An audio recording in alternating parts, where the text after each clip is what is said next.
un ejemplo de lo que podría ser las primeras etapas de un proyecto de una escollera marina en una zona que no conocemos, que nunca fuimos, que no tenemos información. Y lo primero que podemos hacer es analizar imágenes satelitales. Para eso abrí el Google Earth en la versión online, que no requiere descargar ningún software ni nada. Y vamos a ver un ejemplo en Namibia, un país al que nunca fui, no conozco, y encontré navegando en el Google Earth. Es un país muy interesante, una zona desértica, y vamos a ir a una zona que se llama Walvis Bay, y vamos a analizar un poquito qué vemos en esta imagen. Vamos a poner el norte hacia la izquierda, y ya de entrada podemos empezar a distinguir algunas cosas. Entonces, si tuviésemos que construir una escollera marina en algún sector de esta costa, lo primero que tendríamos que analizar es cómo va a alterar esa escollera la sedimentación natural del mar y del viento, ¿sí? Esta es una zona, como ven, desértica, donde tenemos dunas, y lo que tenemos acá son espigas, ¿sí? Espigas marinas naturales. Y hay varias cosas que nos llaman la atención en esta imagen, en cuanto a la parte costera y a la parte continental. Lo primero que podemos distinguir son estas espigas que vemos acá. En el centro de la pantalla hay dos espigas, una más pequeña, que es esta que tenemos acá, en la cual nos dice claramente que las corrientes de deriva litoral son hacia la izquierda de la pantalla, o sea, hacia el norte. Con lo cual nos está marcando que el oleaje, y por lo tanto el viento, porque el oleaje está generado por el viento, tiene una dirección preferencial en el sentido de abajo a la derecha de la pantalla, o sea, sudoeste hacia el noreste, ¿sí?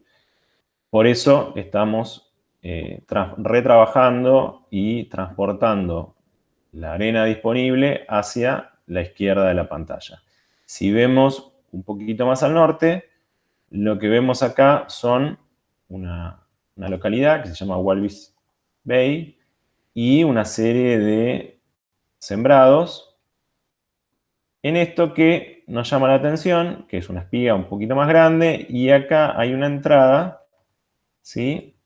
Que en realidad es la desembocadura de un río que, como ven, no parece transportar demasiada agua durante todo el año, pero sin embargo es una zona de mayor humedad en la cual vemos un sector más verde que va siguiendo este cauce que hoy está seco, pero evidentemente tiene un régimen torrencial y arrastra un caudal interesante para este cauce que genera. Y lo que vemos estos puntitos verdes es vegetación, ¿sí? Vegetación asociada a un río que es totalmente alóctono, que viene de otra, el agua viene de otra región, estamos en una zona muy desértica y se infiltra rápidamente apenas escurre superficialmente. Entonces la vegetación está muy localizada en la planicie de inundación de este río. Y vemos algo interesante, ¿sí? Acá tenemos unas dunas que podríamos tener dudas si son longitudinales o transversales. Parecen ser transversales porque dijimos que la dirección del viento es desde el sudoeste hacia el noreste, entonces pareciera que son transversales. Y hay algo que llama la atención, las dunas se cortan cuando llegan al río, ¿sí? ¿Por qué? Porque la vegetación esta que crece en el río frena el viento, ¿sí? Entonces, al disminuir la velocidad del viento, deposita la arena en suspensión. Y del otro lado, no tenemos tanta disponibilidad de arena, no se generan dunas, ¿sí? Puede ser que haya un poco de arena, pero no la suficiente para generar dunas transversales que necesitan una buena cantidad de arena, ¿sí? Y lo mismo ocurre en este otro sector. Si ven, la arena que viene de la espiga se va erosionando hacia este sector y acá encontramos otro río ¿sí? Efímero, que también alcanza para que crezca algo de vegetación y corte, o incluso el agua misma, ¿sí? Es una zona más húmeda. La zona húmeda, al llegar la arena, queda retenida y no pasa del otro lado. Entonces, fíjense que la disponibilidad de arena es muy grande en este sector. Del río hacia el norte prácticamente no pasa nada. Deposita un poquito más de arena acá que se frena contra este río. Si nosotros construyéramos una escollera marina, lo que generaríamos es retención de arena en el sur, o sea, a la derecha de la pantalla, y erosión hacia el norte. Por otro lado, lo que está generando esta espiga es una albúfera, ¿sí? Esta espiga está creciendo hacia el norte.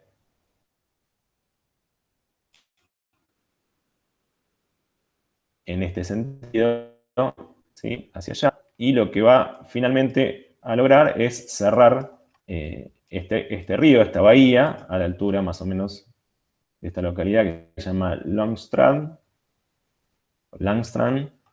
y va a generar una laguna litoral asociada a este río que hoy en día, antiguamente, desembocaba en este sector y está derivado hacia el norte.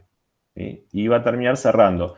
Probablemente no lo cierre totalmente, porque cuando este río venga una crecida y transporte agua, va a abrir una salida, pero va a generar una laguna salobre, ¿sí? Donde va a tener por un lado aporte de agua fluvial de este río, y por el otro lado, al estar cerrada, va a empezar a evaporar, entonces por momentos va a tener una salinidad muy alta, y cuando ingrese el agua del río va a bajar mucho la salinidad.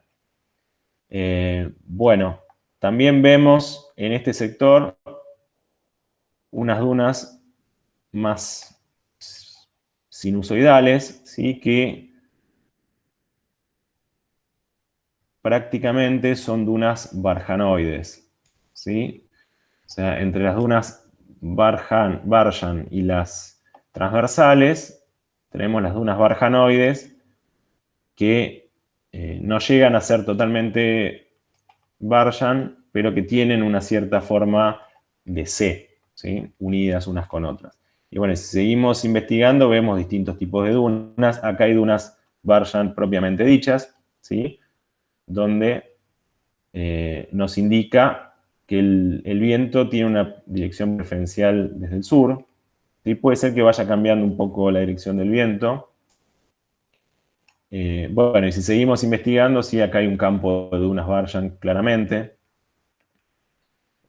Bueno, es interesante, acá hay más espigas.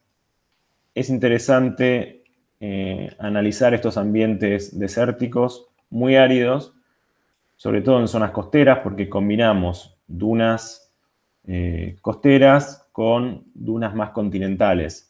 Si se fijan, a medida que uno se acerca más hacia adentro del continente, puede ser que vayan cambiando el tipo de dunas, cambia la disponibilidad de arena. En este caso hay rocas que frenan un poco el viento, hay menor humedad, ¿sí? Todo eso hace que el tipo de duna vaya cambiando. Bueno, esto es un ejemplo de lo que podemos analizar en una primera etapa de un proyecto cuando no sabemos nada, no viajamos a la zona. Y bueno, en etapas sucesivas, si el proyecto sigue avanzando, uno por supuesto va a llegar a la zona y va a analizar otras cosas. Por ejemplo, la diferencia entre una duna transversal y una duna longitudinal, uno podría tener dudas, porque, por ejemplo, a ver estas dunas Barjan que veíamos recién, ¿sí? Que nos indican un sentido del viento hacia el norte, uno podría decir, bueno, estos realmente son transversales o hay dos direcciones preferenciales y en realidad son dunas longitudinales. Bueno, eso es una duda válida en una primera etapa de proyecto, y lo que uno pensaba primero que era transversales quizás no lo sea. Entonces, esta es una duda a resolver, muy válida, que en una siguiente etapa de proyecto sería bueno resolver. ¿Cómo la podemos resolver? Bueno, las dunas avanzan, ¿sí? De la siguiente forma. La arena va ascendiendo por la cara que va desde donde viene el viento, ¿sí? Y esa arena sube por la duna y cae por lo que se llama la cara de avalancha, ¿sí? Va avanzando en este sentido. Eso deja una estructura interna de la duna de estratos inclinados con una fuerte inclinación hacia la dirección donde va el viento, ¿sí? En el caso de una duna transversal, como tenemos una duna longitudinal, como tenemos dos direcciones preferenciales, voy a tener una doble cara de avalancha. Entonces, cuando yo corto esa duna, lo que voy a ver es una estructura de estratos como entrelazados, ¿sí? En dos direcciones de avalancha distintas. O sea, la estructura interna de la duna es diferente si es longitudinal o transversal. Entonces, eso lo voy a poder determinar en la zona o moviéndome en la imagen y viendo si hay algún otro rasgo, por ejemplo, estas dunas Barjan, que me indique una dirección del viento diferente a la que yo pensaba al principio. De cualquier manera, el viento puede variar, estos son varios kilómetros de una zona a la otra, y bueno, son cuestiones a analizar.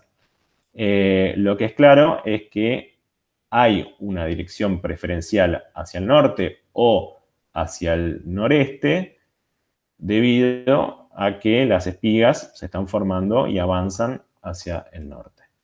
Bueno, espero haber aclarado un poco el tema de ambientes eólicos y costeros y su aplicación en un proyecto. Y estas son grandes dunas que van avanzando y, por ejemplo, avanzan hacia las casas, ¿sí? Entonces, también si uno quiere construir una barrera para proteger a la población del avance de estas dunas, ¿sí? Que se ven que están avanzando hacia allá, y fíjense que hay una protección alrededor de la ciudad o del pueblo, porque estas dunas son activas y van avanzando permanentemente. Bueno, muchas gracias y quedo abierto a consultas. Nos vemos.